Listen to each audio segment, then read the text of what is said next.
Thank you, Madam Chair. Madam Administrator, the two cartels that are sending fentanyl into the United States are located in Mexico, aren't they? Yes, sir. And isn't it a fact that we could stop those cartels in their tracks if President Lopez Obrador would invite American military and/or law enforcement personnel to come into Mexico and work with his military and law enforcement personnel?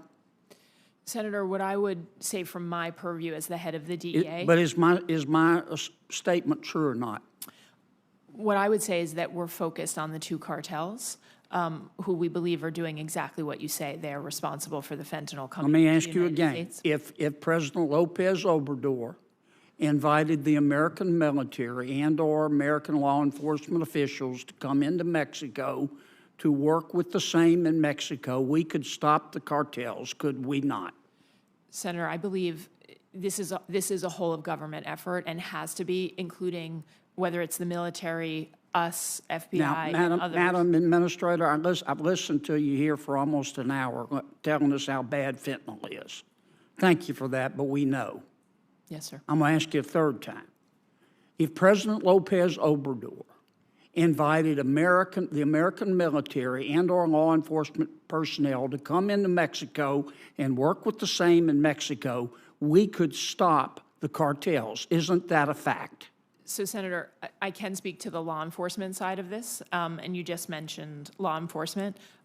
I believe that this is vital for both Mexico and the United States. Mexicans are dying as well, as we showed in the Chapitos. Well, then why don't we stop them? So would it help? Let me ask you a fourth time. Would it help if President Lopez Obrador, I don't think it's a complicated question, Madam Administrator. You're asking us for more money every year, more money, and it gets worse, worse, and worse.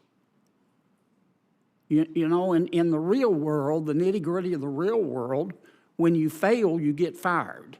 In government, when you fail, you get more money because obviously you need it. Now, let me ask you a fourth time.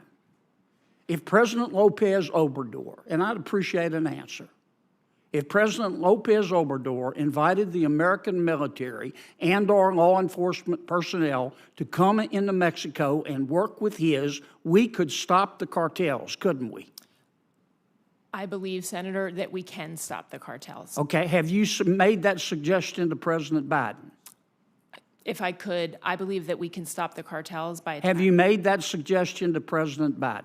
Senator, I have been very vocal. In this explosive congressional exchange, a U.S. senator presses the DEA administrator on America's failure to stop the deadly flow of fentanyl across the southern border. With cartel operations thriving in Mexico, why hasn't the U.S. military been deployed to dismantle them?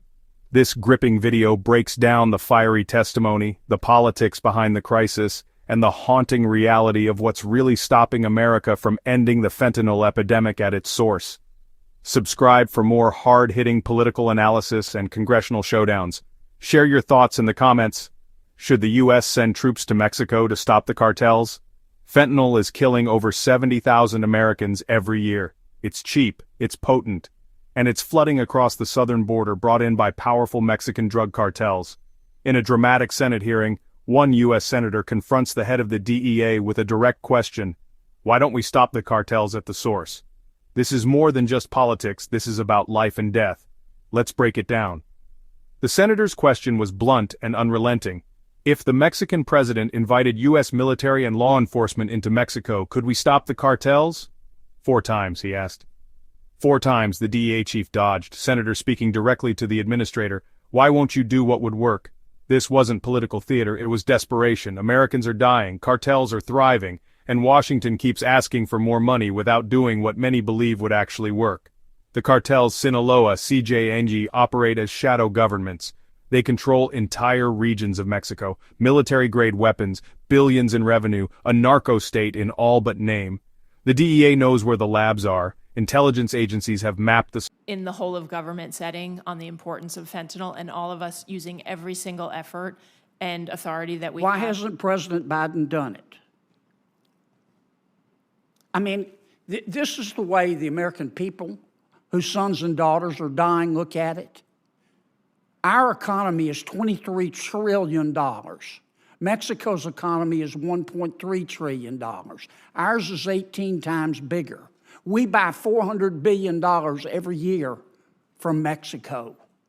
Without the people of America, Mexico, figuratively speaking, would be eating cat food out of a can and living in a tent behind an outback. So why don't you and the president, embarrassing no one, get on the phone and call President Lopez Obrador and make him a deal he can't refuse to allow our military and our law enforcement officials to go into Mexico and work with his to stop the cartels? Why don't you do that? Senator, what I am doing every single day is working with the incredible men and women of DEA who are risking their lives across 334 offices worldwide. And I appreciate that, but you're not doing what would work. Why won't you do what will work? Senator, why don't you call the president this afternoon and say, Mr. President, let's call President Lopez Obrador privately and make him a deal he can't refuse. Because we both— If you really wanted to stop the fentanyl crisis, you'd do what would work. Is he right? Or is the solution more complicated than boots on the ground? The fentanyl crisis is no longer just a drug problem. It's a national security issue, a foreign policy failure, a moral test. The question remains, will Washington finally act, or will it just keep asking for more money? Comment below, should the U.S. intervene in Mexico? Subscribe for more uncensored insights on the battles shaping America's future.